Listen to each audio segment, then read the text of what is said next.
एक शेर हिरनी का शिकार करने के लिए उसका पीछा कर रहा था। हिरनी भागते हुए दो हट्टे कट्टे बेलों के पास आई और बोली, प्लीज मुझे बचा लो, नहीं तो शेर मुझे खा जाएगा। काला बेल और सफेद बेल बोला, तुम चिंता मत करो, हम शेर को देख लेंगे। जैसे ही शेर वहां पहुंचा उसने कहा, ये मेरा शिकार है, तुम दोनों यहां से हट जाओ। काला बेल बोला, ये हमारी दोस्त है, इसलिए हम तुम्हें इसे कभी नहीं खाने देंगे। शेर बोला, तुम गलत कर रहे हो। सफेद बेल बोला, तुम जो करना चाहते हो करो, लेकिन ये हिरनी अब हमारी सुरक्षा में है। शेर बेबस होकर वहां से चला गया और सोचने लगा, इन बेलों को अलग कैसे किया जाए। तभी शेर ने लोमड़ी को बुलाया और कहा, कैसे भी करके इन दोनों बेलों को आपस में लड़वा दो।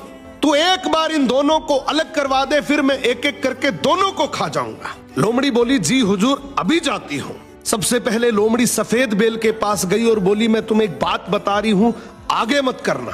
बोली, तुम बहुत सुंदर और समझदार हो, जबकि काला बेल तुमसे जलता है।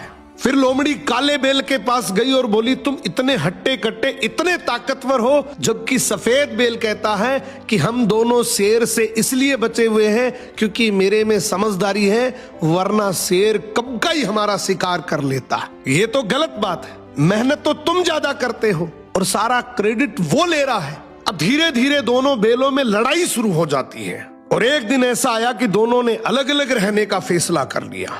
इसी बात का फायदा उठाकर शेर सबसे पहले काले बेल के पास जाता है, उसका शिकार करके उसको खा जाता है। अब लोमड़ी कहती है, हुजूर, सफेद बेल भी जंगल में अकेला घूम रहा है। शेर तुरंत उसकी तरफ दौड़ता है और उसे भी अपना शिकार बना लेता है। इसीलिए कहते हैं, भाई भाई जब तक साथ है कोई कुछ नहीं बिगाड़ सकता।